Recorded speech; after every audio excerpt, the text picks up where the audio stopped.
What's good, YouTube, and welcome to the house. I want to address some easy drama here with Yu-Gi-Oh! Paisanos, myself, and Robbie Cole. Apparently, you're a rat when somebody is dragging your friend on a live stream to over 100 viewers, screaming into his mic, "Bro, Robbie Cole's a liar, there's no way he's gonna make money on the Megatons, there's no way," and the only thing hilarious is that you were a shop owner and you don't get how 1 + 1 = 2, and now, as a bully often does, is trying to flip the script and narrative to, "This was actually my problem, I was just pretending to be smooth brain in order to catch Robbie Cole in a lie." The only thing that happened here that's close to me being a rat is Giant Rat slam into something, summon Green Gadget for effect for a beatdown. Also, you saying that we take your card picks for Market Watch is hilariously funny, and even the same takes, bro. Do you know how many people probably message both of us with the same cards? How many times on live stream that I do entire Market Watches out there, pulling up my tabs live and then can't get to the tabs for 2 to 3 days because something starts to go down in the community, or there's news, a ban list, etc., and they're just on the back burner, and people that come to both of our live streams start suggesting them to you and they end up on your channel first? Do I ever accuse you of sitting in my live stream and taking my picks? No, because I know it's perfectly rational that we actually share fans. That being said, let's go ahead and get into today's Market Watch, and I'll proudly own any day the title of rat when you have a friend you share a Facebook with, a Discord with, and you go and tap him and tell him he's being drugged live in front of 100 viewers, publicly, by the way, not as if it was some secret live stream out there on your YouTube. I'll take that title any day. This time, you're wrong, where last time I was wrong, and I can own when I was wrong and learn from it. Your turn, buddy. Let's go ahead and start with some penny stonks. Going to Inspector Border here, the first edition has fallen out pretty beautifully, and for stun decks, this even was meta relevant at one point, and if we even get more extra deck mechanics, it should be interesting in how restrictive it can get if it does not get an update in future gameplay. The lowest first edition sits at 245, and coming through, there's tons of unlimiteds, but I would only be getting first ed personally for this secret rare. You see it's around 350 quite commonly, and you can get several copies. I think that this card is really good. When I'm looking through old sets, I like to kind of see what's going on and what's in the penny stonk options. This is definitely one. And also Mythical Beast Garda, I still think doesn't have a reprint. It's another good one out of Expo. That's how you find some picks for your Market Watch. Next up, we have number 38, Hope Harbinger. This was getting summoned to a lot of fields not too long ago thanks to the Danger Engine, and still ends up in certain boards. I know I personally am playing this on my Fluffle N board,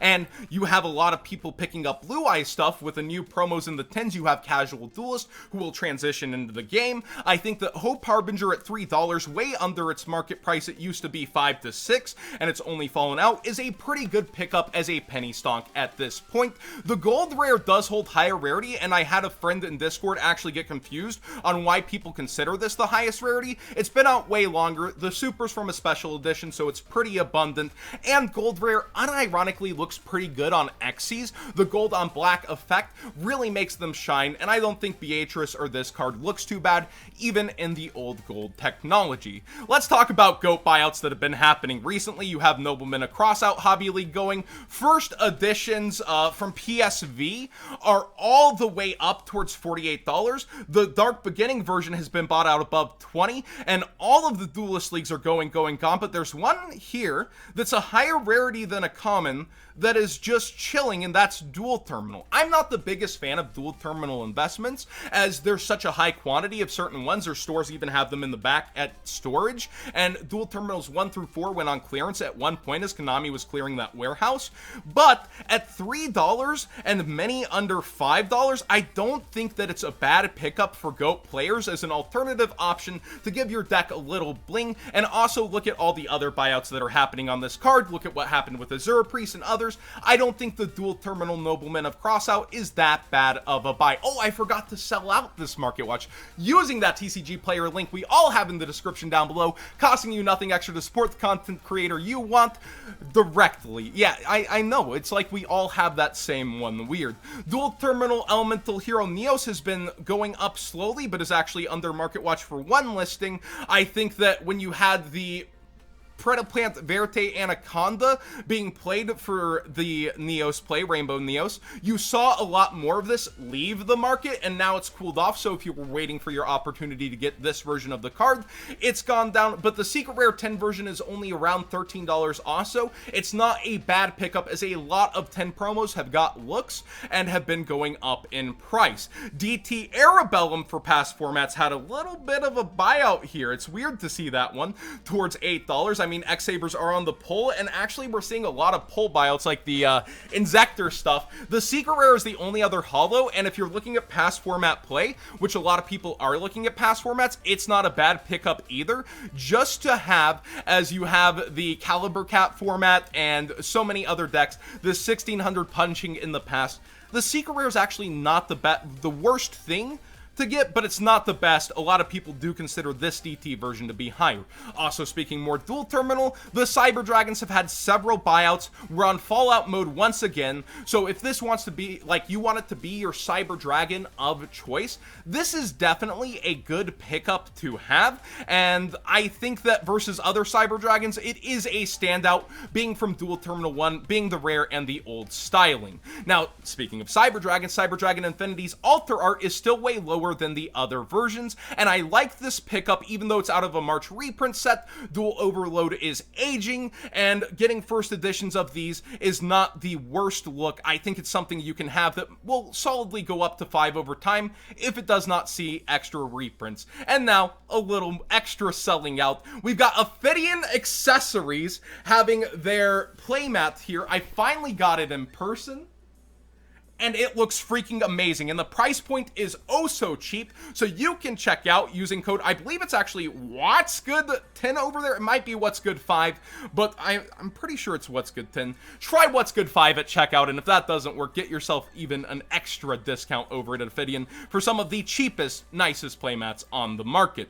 White Rose Dragon is another penny stonk here, and I really like it as an option for Dragon Link. A ton of the Dragon Link decks are playing this and rely on it, and when you're going up through your routes, this was in a special edition, and we've seen special edition cards spike really hard in the past. Dragon Link seems to be one of the safer things from the ban list, except maybe the FTK version, so I would consider getting this sooner than later. It's down to like 40 different sellers on the market, and it does go up somewhat quickly, but you also see some high quantity listings, so it's not like it's going to disappear suddenly. Ghost Trick Angel of Mischief only has one printing. I haven't said Ghost Tricks in a while, but Ghost Tricks have been spiking a lot. It's another collectability. It's a waifu. Could see the waifu tax one day, although after all these years it not happening, I doubt it, and not my taste in waifu, by the way, but you know the Yu-Gi-Oh community. So with this card only having its one printing, I think under $2 it's a decent pickup. Eater of Millions, ouch, Dragoons. It doesn't target as long as Dragoon doesn't negate it, but it is a nice little extender play, especially against force fields, and I think that Grin Maju, when it comes to it, people like hollowing out their deck for that. You've seen it climb from 50 cents in the past. It does have a market price of $1.32, and there's plenty under $1.50 here. Oh my gosh, 194 copies, but light play? How's that happen to you? How does that seriously happen to you? I do not understand. Unchained Twins Sarama's super rare has been slowly creeping up. I don't know that I could see this having over a $2 ceiling since you have the common option, but a lot of people are on this deck, and we see another buyout around Unchained right about now. A Ruha Starlight Rare, way more understandable that it would spike up, is towards $300 besides one motivated seller with a newer account who wants to make that sale. So we do see the Unchained getting looks. It's one of the top rogue decks on the market that is trying to peer into the metagame. You see it all over Dueling Book. Definitely something you might want to take a look at. Now, the final penny stock of the day before we get to kind of the hot issue card that's been going around. Naturia Beast only has one more printing, when that brought everything down from $6 to $10 on all the other versions. I would think it's better maybe to go for other versions around the $2 to $3 price point rather than the 50-cent card, but this could easily be $5 one day. We've seen Melfi after Melfi after Melfi buyout despite them not panning out in the metagame. This is one they kind of left behind but are starting to eye. I would get my copy of Naturia Beast sooner than later. Amazing card. It's going to have its formats once again. It's something that I would be thinking about, and the $2 versions, yeah, I would probably be more in this range than the 50-cent version, but if you're just looking to pick up a copy to have in the future just in case, yeah, 50 cents ain't so bad. Finally, the hot button issue. This rose up overnight once again. It's been at $50. Then people started offering $50 on the Facebooks. Now it's at $60. It seems like it's only going to march up. A ton of other Dark Magician girls have been getting buyouts, such as the Legendary Collection one. And this just seems to have everybody's eyes on it. There aren't enough quantity of them, and it seems even some stores are getting less of it than the other Lost Art promotions sent in, which is kind of infuriating. Like, why would Konami purposely short a Lost Art promo mint to help stores? But that's reports from here and there, where another locals is like, yeah, we got 50. So it seems like maybe there's an issue in distribution with these. But with only 2 weeks to sell larts, it's not like the Monster Reborn and Exodia, where they were set up to be in stores for an entire month. That's not what this is. It's meant to last for 2 weeks, so there's naturally less of them in the circulation. People want whole pages of this one. And I've also been getting asked about grading. Do be aware, in order to grade your card, they're going to unpackage your Dark Magician Girl, so there is a slight risk if you're getting it graded. But if you're looking through that package, you know how to judge centering, you think there's not a scratch on it, and you think it looks really good, then yeah, send it in for grading and maybe you'll get something very special. There was also a misprint version with no name that was kind of cool sealed, that was up above $300. Keep that one sealed, please. That being said, I think that unfortunately this card's trajectory is just to continue to skyrocket. So if you're looking to get yours, maybe do it sooner than later, because people stuck inside right now, they be horny buying and they need some bonks. That being said, thanks for watching today's Market Watch. Please subscribe if you haven't already. Give this video a thumbs up if you enjoyed the conversation. And yeah, you gotta address things sometimes, guys.